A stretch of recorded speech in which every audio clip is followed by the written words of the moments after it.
En la mañana de hoy, en el emisario del día, tenemos a Francisco Palomeque Fernández, PhD en Gestión Pública y Gobernabilidad. Él es ecuatoriano, estratega político experto en gobernabilidad, gestión de crisis y analista de opinión pública. Bienvenido, Francisco. Roberto, muy buenos días y un saludo a todas las personas que nos están escuchando en su medio, ¿no? El emisario. Así es, bienvenido una vez más. Y bueno, doctor, exactamente nos puede lo que refiere al tema que queremos tratar el día de hoy sobre los atentados en países democráticos desde Fernando Villavicencio hasta Charlie Clee. Claro, mira, Roberto, lo que sucede es que en esta época el cambio generacional, y no solamente el cambio generacional, sino los descubrimientos, toda esta integración humana que existe a nivel mundial, donde los países que antes eran lejanos ahora son muy cercanos, donde las realidades que antes nos eran esquivas ahora son realidades nuestras de todos los días. Esto ha ocasionado una verdadera vulneración de realidades y de tiempo. O sea, ya ahorita la ciudadanía no puede mantenerse alejada de las personas que toman decisiones, como en el caso de Nepal, que lo que acaba de suceder también esta semana, pero más que todo también esta misma integración ha causado de que la gente sea manejada de una manera, digo manejada porque las mismas redes nos llevan a tener posturas a veces radicales, y esas posturas radicales son las que como sociedad nos están haciendo daño. Yo sé que estas posturas radicales son temporales, producto de toda esta efervescencia de comunicación que existe, pero definitivamente trae cola. En el caso de Ecuador, pues vimos que el asesinato que tuvo el candidato a la presidencia, Fernando Villavicencio, fue un asesinato por odio, fue un asesinato por explicar y dar sus puntos de vista. Incluso hoy que está muerto, 2 años después, sigue ese odio contra la figura de Villavicencio y sigue ese odio contra las personas que están en contra de Villavicencio. No hablo de una inclinación de gustos hacia algún polo, pero a lo que quiero referirme es que estos polos se enfrentan y causan esto. Por ejemplo, lo asesinaron y casi es el mismo patrón que ha existido en otros países. Por ejemplo, lo asesina un desconocido. Puede ser un joven o lo que sea, pero un desconocido. Se dice que las personas que tutelaron el asesinato de Villavicencio pueden haber sido los lobos y terminan con el tema del crimen intelectual que actualmente se está investigando y hacia dónde dispara, que es un tema que está haciendo la fiscalía. En Miguel Uribe Turbay, en Colombia, lo asesina un desconocido, un muchacho de 14 años. Se dice que y las personas que estuvieron tutelando el asesinato fue el, el grupo Segundo Marquetalia de la FARC. Y el asesinato ideológico también se está investigando. ¿Quiénes fueron los intelectuales en el asesinato? No nos olvidemos también, un poquito atrás, hace 7 años, que parece muchísimo tiempo, en el 2018, a Jair Bolsonaro. También lo que hicieron un desconocido, que era Abelio Obispo Oliveira, apuñalea a Bolsonaro siendo candidato. Del partido de izquierda radical, el autor intelectual desaparece. Entonces, este tipo de cosas, antes de entrar al asesinato de Charlie Kirk, estos asesinatos nos damos cuenta que han sido manejados siempre por una izquierda extremista. No hablo de que hay personajes específicos, pero sí es la izquierda extremista, el caso de Villavicencio, el caso de Uribe Turbay, el caso de Jair Bolsonaro. Ahora pasa a Estados Unidos. Estados Unidos no es la primera vez que sucede esto. Históricamente han habido asesinatos de presidentes, pero solo refiriéndonos al último tiempo. Hablemos también del 2017, cuando a Steven Scalise, que era congresista americano, un un ciudadano americano, James Hodgkinson, de la izquierda radical americana, entra a un campo de béisbol e intenta asesinarlo. Lo abalea. Luego vamos con Donald Trump en el 2024. Un desconocido, Thomas Matthew Kroc, dispara. Aún se están investigando cuál es la secuencia o quiénes pueden haber motivado ese asesinato en el tema intelectual. Y hoy en día, o sea, hace 2 días, Charlie Kirk. ¿Quién lo asesina? Un desconocido que todavía no se lo encuentra. O sea, no se encuentra ni el desconocido, no se encuentra ni el autor intelectual, pero obviamente es de suponer que si era un defensor de ideas de derecha, la izquierda la izquierda radical lo asesina. Ya lo dijo Jaime Bailey ayer. Él dice, me niego a creer que sea la izquierda radical la que lo haga. Simplemente él levantó la voz y lo atacaron. Entonces, aquí, más allá de un nombre y de otro nombre, más allá de un nombre y otro nombre, el tema es el radicalismo, el odio, el fácil acceso a las armas, al menos aquí en América, la polarización, el fanatismo y muchas veces las ideas. ¿Por qué usted cree que esta gente se siente motivada malsanamente, ¿no? En poder eliminar a estos líderes que están promoviendo más vale gobiernos estables, ¿no? Gobiernos que realmente le dan estabilidad y seguridad al país. ¿Por qué cree usted que esta tendencia izquierdista está detrás de todos estos asesinatos que han pasado, no solamente aquí en Ecuador, sino en otros países? Yo creo que la izquierda, por el mismo hecho de ser ideológica, a veces llega a llega a antagonismos difíciles de controlar. O sea, cuando venga un gobierno de derecha, se exacerban.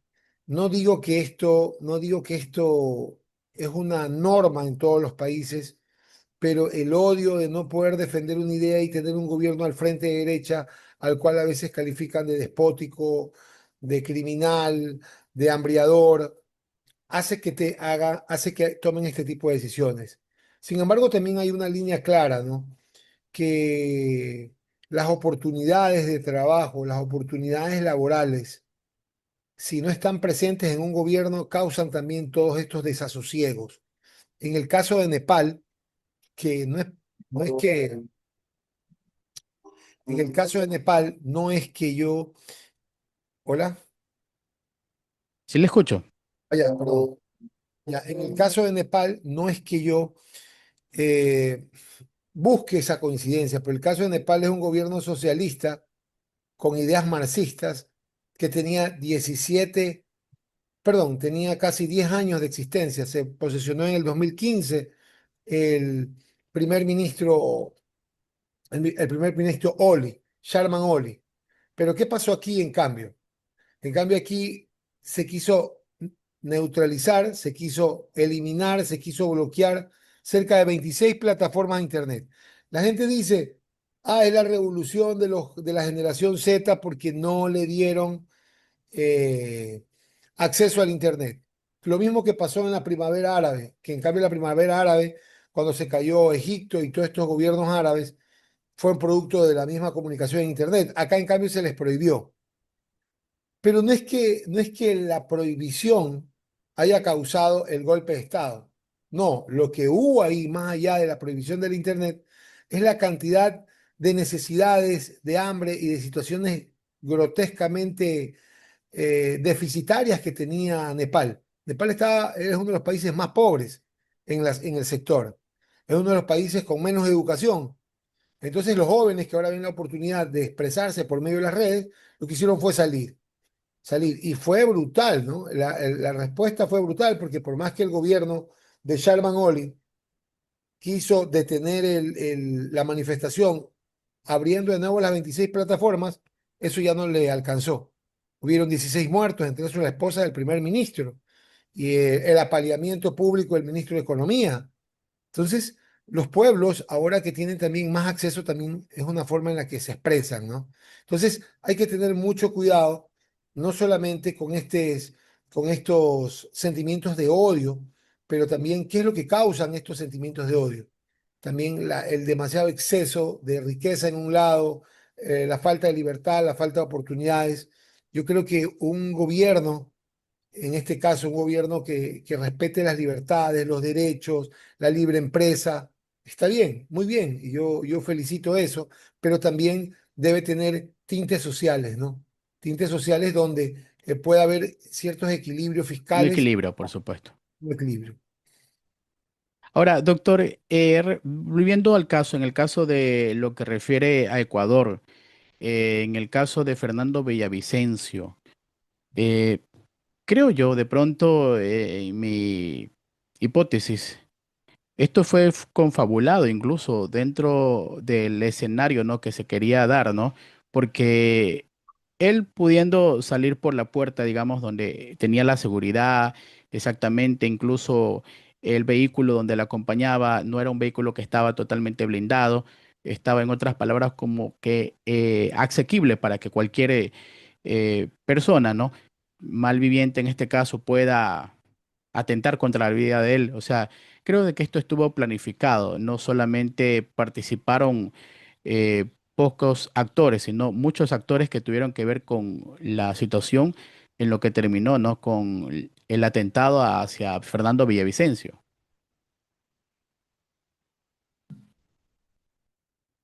Mira, el tema es el siguiente.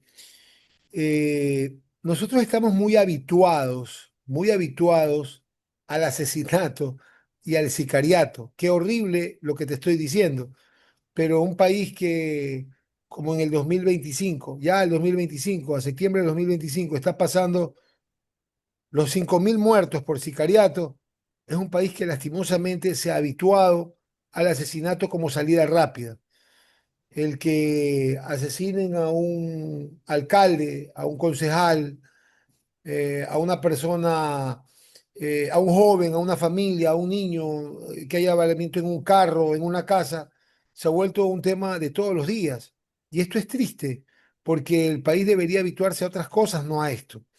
Entonces, tomar este tipo de medidas por medio de los criminales, de eliminar a alguien, realmente es una enfermedad social gravísima que yo solo la había visto en Haití y en ciertos países africanos, ¿no?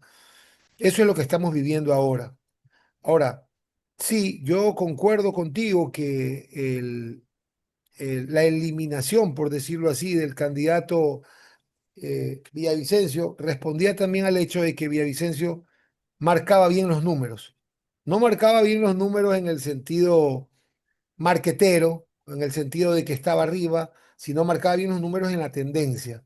Era una persona que estaba condensando el sentimiento, en este caso anticorreísta, anticorrupción, anti tantas cosas, y, y la forma más fácil fue, unos dicen que lo quisieron amedrentar y lo asesinaron, otros dicen que realmente fueron a asesinarlo, pero en todo caso, claro que hubo ahí una directriz clara, y esa directriz clara fue lo que causó esto. Ahora, ¿qué es lo que hay que hacer frente a esto? Porque eso también es importante.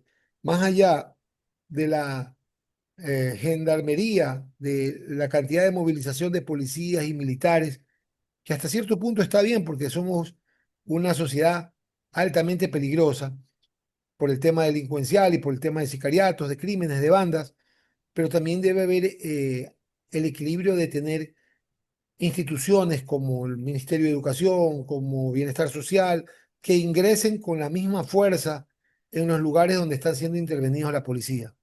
La intervención tiene que ser total, no solamente en armas, sino en los colegios, en los ministerios, en el Ministerio de Salud, en el Ministerio de Educación, en el Ministerio de Cultura, en el Ministerio de Deportes, que ahora no son ministerios sino viceministerios. Entonces, tiene que haber un ingreso total, tiene que haber un planchado en territorial más global, no solamente militares, porque los militares pueden hasta cierto punto controlar la situación como lo hacen, los policías pueden hacerlo hasta cierto punto como lo hacen, pero la sociedad está enferma a nivel de recursos, de educación, y es lo que se sembró durante muchos años. sea, a los políticos que ya no están y que dicen que el actual es el culpable, lo que no dicen es que la situación actual es producto de una siembra de 16, 17 años. O sea, ahorita estamos viendo la cosecha, la mala cosecha de todo eso.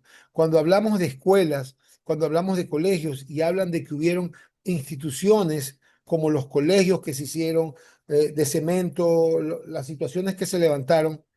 Sí, pero no hubo la reforma que debía haber, no hubo la integración que debía haber. Ahí quedaron los colegios. Y ese es el problema cuando a la sociedad, y esto es para todos, cuando a la sociedad no se la trabaja desde el fondo, sino esporádicamente. Perdón, su- eh, solo la dermis, solo la parte de afuera. Y es lo que está pasando actualmente. Cuidado, vamos a caer en el mismo juego de tratar de solucionar los problemas delincuenciales solo con los militares y las policías en las calles.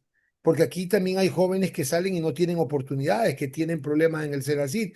Hay personas que van a los hospitales y no tienen medicamentos. Entonces, el trabajo tiene que ser global, tiene que ser en conjunto. Doctor, realmente este problema que vivimos hoy en día en la sociedad es un problema de fondo, exactamente. Y esto tiene que ver bastante lo que es el núcleo familiar, las familias. Y como lo decía usted minutos atrás, ¿no? Esto no es un problema de ahora, eso es un problema de una siembra que se vivió hace varios años atrás, donde se le quitó la autoridad a los padres. Yo recuerdo incluso años atrás, ¿no? Donde la educación, muy aparte de poder, digamos, tener avances tecnológicos, la parte pedagógica, andragógica, es muy importante. Sin embargo, se le quitó la autoridad a los padres. Ya el padre no podía tener tampoco, digamos, esa sujeción del hijo, sino que más bien se le permitía ciertas cosas dentro de lo que es el Ministerio de Educación. Muchos años atrás, el plan decenal permitió de que ya el niño no tenga, digamos, la facilidad, digamos, de poder cruzar supletorios, remediales de grado, sino que ya se le permitía que, por último, si eran dos materias, asignaturas que estaban mal, él podía participar nuevamente de una oportunidad, o sea, ya con nadie se quedaba de año, o sea, fue una permisibilidad terrible que se le dio al niño, al adolescente, fue el camino más fácil y hoy por hoy hay niños que no les importa si estudiar o no estudiar, si asistir o no asistir a clases, y realmente eso es lo que ha afectado al día de hoy. Y hoy en día tenemos niños, adolescentes, jóvenes que incursionan lamentablemente en este mundo de la delincuencia, del sicariato, porque años atrás se le quitó la autoridad a los padres, se permitió muchas cosas, la tabla de consumo, hoy en día no podemos olvidar todo lo que hoy estamos viviendo de lo que realmente se sembró muchos años atrás. Es difícil, pero creo que a lo menos en estos 4 años de gobierno de esta administración nueva, esperemos de que se pueda, digamos, combatir. Creo que no vamos a llegar al 100% en estos 4 años, porque es un proceso fuerte, pero sí creo que sí se puede combatir. ¿Cómo usted observa la parte administrativa de este gobierno? ¿Cómo está haciendo de pronto, si está tomando las vías correctas? Si está implementando políticas públicas en lo que refiere a empleabilidad, a la juventud. ¿Cómo lo ve usted? El análisis suyo como tal. Bueno, el problema no solamente es un problema de lo permisivos que podemos ser, sino también es un comportamiento que tiene que ver con la cantidad de acceso a la comunicación que hay hoy en día. O sea, estamos viviendo la época más abierta, más integradora que ha tenido la humanidad. Lo que antes le hubiera tomado a la humanidad caminar 100 años, ahora se camina en un año. Solamente hace un año no sabíamos bien qué era el chat GPT y en un año sabemos qué es el chat GPT y cómo arrasó a Google y cómo arrasó a los otros buscadores. Ahora imagínense lo que pasaba hace 2, 3 años, que no sabíamos lo que era Twitter, o hace 6 años, perdón, no Twitter, sino cualquier otra cantidad de redes sociales, cómo se han manejado. Entonces, hoy en día, solamente por decirle en las tareas, antes las tareas se hacían, se escribían, se mandaban a los colegios, se trabajaba 2, 3 días haciendo investigaciones. Bibliotecas. bibliotecas. Hoy en día la situación es tan fácil que en un chat GPT puedes hacer una tesis completa y la puedes alimentar de tal manera que la persona que recibe la tesis bien alimentada no sabe quién la hizo, cómo la hicieron y tampoco tiene cómo comprobar. Antes las universidades tenían un programa por medio del cual veían si era copia. Ahora ya no tienen ese programa porque el ChatGPT es un programa pensante por naturaleza. Entonces piensa y emite las ideas y emite las ideas, entonces no hay nada de plagio.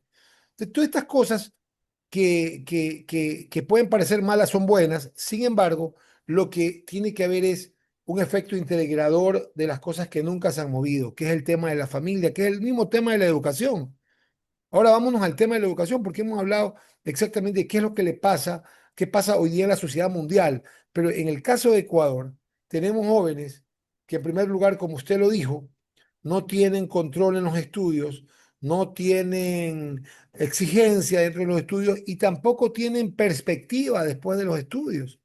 O sea, se gradúan y no tienen oportunidades. No hay créditos, no hay educación superior, no hay una cantidad de cosas. Frente a esa realidad en el Ecuador, si nos sembramos en el Ecuador, ¿a qué más tienen acceso estos jóvenes que viven en sectores y lugares vulnerables?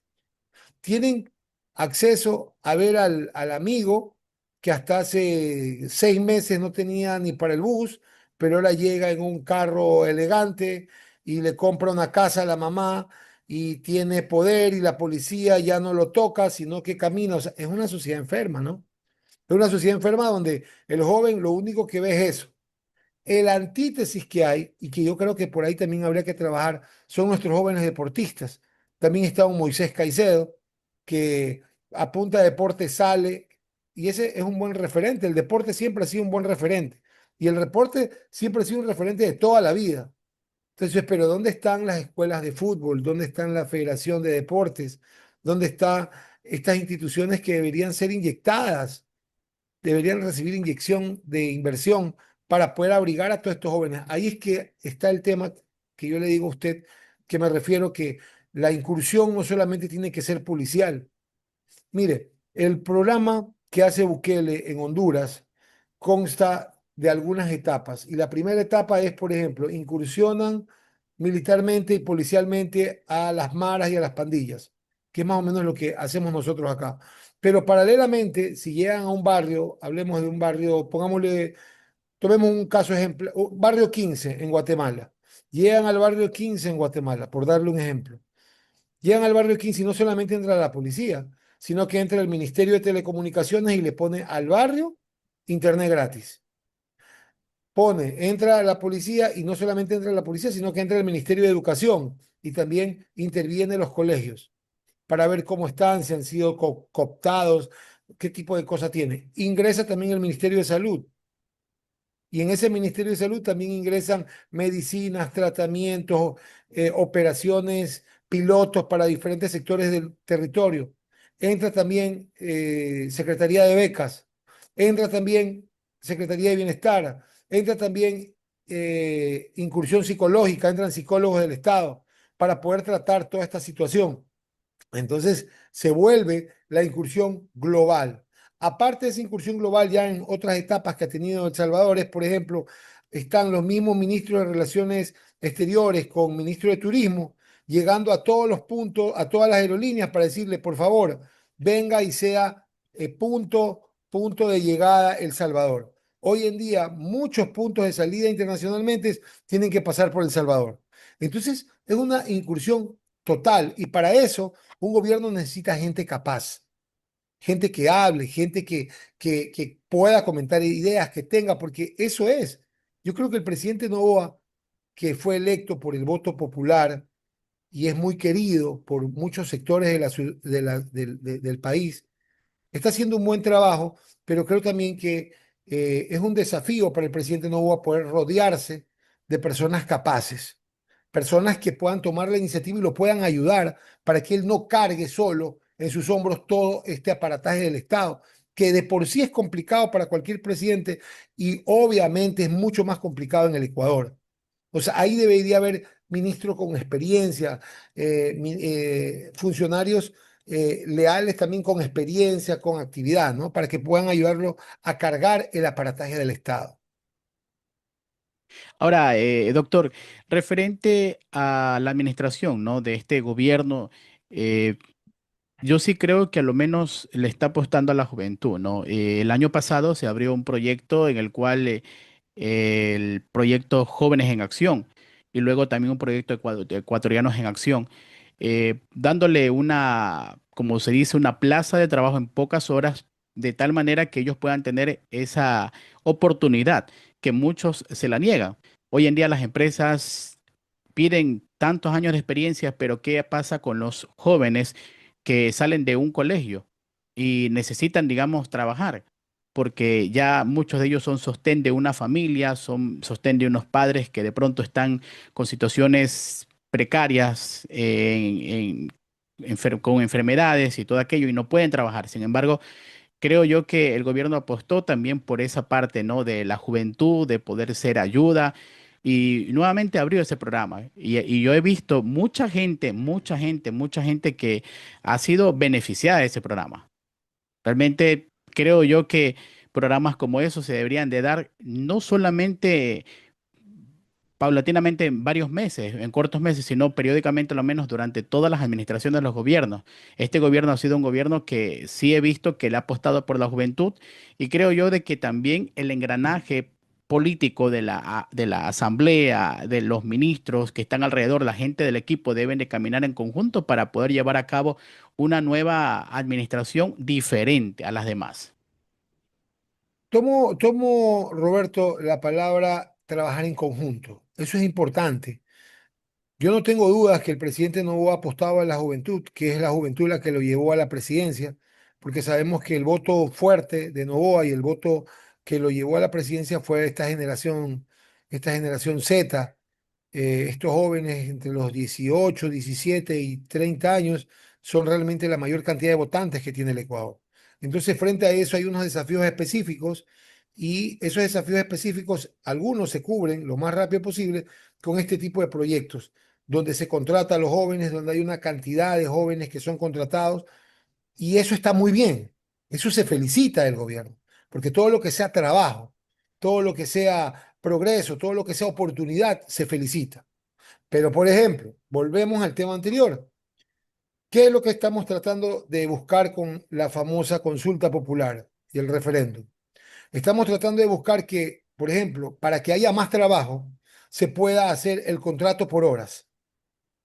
Y en el contrato por horas se pueda de una u otra manera normar algo que no se norma hoy en día, porque hoy en día la gente contrata y a esas personas que las contratan se les llama informales porque no lo contratas con el IES, no lo contratas con una cantidad de requisitos que dice la actual constitución. Entonces viene el presidente y dice, no, vamos a contratar a todos, tanto que los lugares turísticos puedan contratar por horas. Y es verdad, o sea, todo el mundo le encantaría poder ser contratado por horas, así no se ha contratado generalmente, porque es una situación en la que la gente quiere trabajar, pero ¿a quién ponen de vocera? Ponen de vocera a una ministra de Trabajo que fue la que perdió las elecciones anteriores en el mismo tema del trabajo por horas.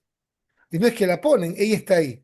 Entonces, si ella no supo explicar al principio bien esta idea fabulosa del presidente del contrato por horas, entonces ahora vuelve con el mismo tema a ponerle a ella que ojalá pues pueda explicarlo. O sea, vemos a una ministra de Trabajo que está media conflictuada con los sindicatos, que un día se reúne con el FUT, que ayer salió a la marcha, y otro día se reúne con otros. Si es el mismo gobierno, ¿qué pasa? O sea, ¿qué es lo que sucede? Entonces, esos son los tipos de cosas que el presidente necesita tener al lado personas que lo puedan ayudar, no que sean piedras de tropiezo. ¿Se llegará a descorreizar exactamente en esta administración, ya que no se lo pudo hacer en el tiempo de Lazo, se llegará a descorreizar de las entidades públicas, de las empresas públicas del Estado? Mire, descorreizar como fenómeno de sacarlo a Correa, sí, porque yo creo que a Correa le cayó el déjà vu. El déjà vu es esa situación que regresa. Y karma le dicen también. El déjà vu, el karma. Correa hizo con Bucarán lo mismo que actualmente la prensa está haciendo con él. Es decir, cuando Correa fue presidente, lo tildó de loco a Bucarán, de delincuente, loco delincuente, lo arrinconó y el sentimiento era tan antipre, tan antirroldosista, tan antibucaramista, que luego, después de eliminarlo políticamente, lo mandó al olvido.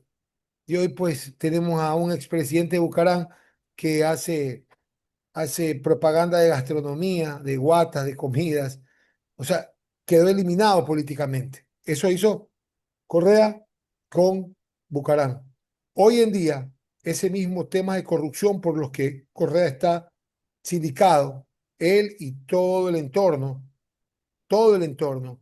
lo que ha logrado los medios de comunicación es poner a la gente en su sitio. Entonces yo creo que Correa, o sea, que el sistema sí está descorreizado en cuanto a Correa, pero también es importante dentro del análisis entender que las personas que eh, siguen a Correa, que son ciudadanos normal, ciudadanos de a pie, ciudadanos que obviamente estuvieron conectados con ciertas políticas sociales de ese gobierno, van a seguir ahí en tanto en cuanto no se los tome en cuenta en las políticas sociales. O sea, van a estar ahí. Es decir, ese correísmo va a seguir ahí en cuanto a fuerza que busca cambios sociales, cambios que de una u otra manera al menos sean equiparativos en sus economías.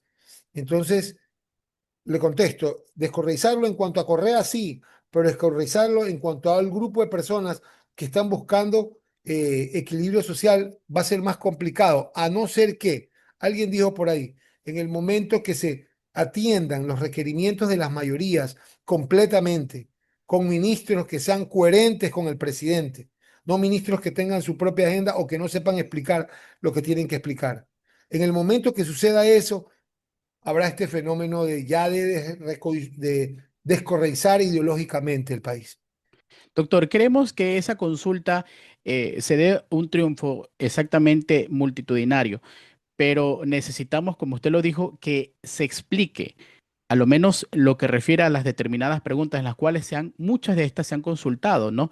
Tiempo atrás y han tenido una negatividad de cierta población, pero a lo menos en la que refiere a la parte del trabajo por horas, sería muy bueno de que se explique, se estipule cuánto es el sueldo por horas, cuánto es lo que se va a ganar por horas, dónde va a estar estipulado, cuáles son los beneficios que tiene el trabajador, porque muchas veces se lanza la pregunta, pero ¿qué hay con la gente que solamente tiene un estudio primario y no conoce más allá?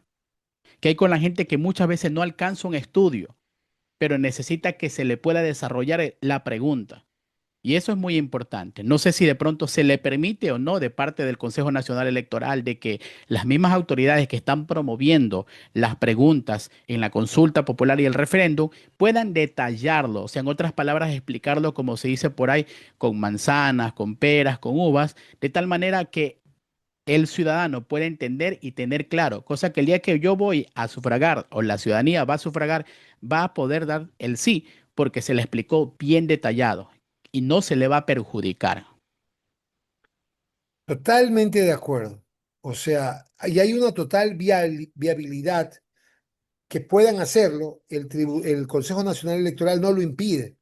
O sea, hay una total viabilidad y también está el fronting del Estado o de los ministerios relacionados, en este caso el Ministerio de Trabajo, para que lo pueda explicar.